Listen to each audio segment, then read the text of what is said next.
கிரிவலம் செல்வது எப்படி?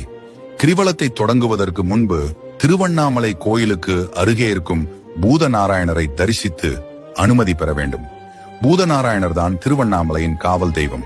அவரை வணங்கிவிட்டு புறப்பட்டால் எந்தவித இடையூறும் இல்லாமல் கிரிவலத்தை முடிக்க முடியும் என்பது நம்பிக்கை. பின்னர் வழியில் உள்ள இரட்டை பிள்ளையாரை வணங்க வேண்டும்.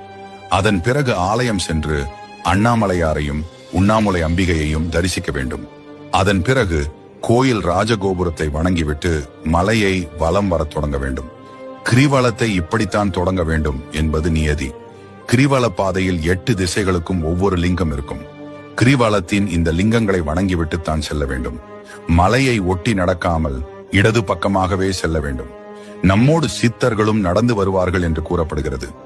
அவர்கள்தான் நாம் மனதில் நினைப்பதை இறைவனிடம் கொண்டு சேர்ப்பார்கள் என்பது ஐதீகம்.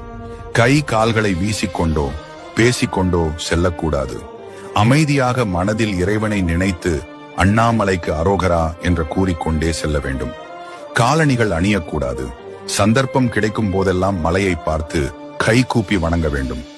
எல்லா தினங்களிலும் கிரிவலம் செய்யலாம். ஆனாலும் பௌர்ணமி நாளில் இம்மலையை வலம் வந்தால் ஏற்படும் நன்மைகளும் பலன்களும்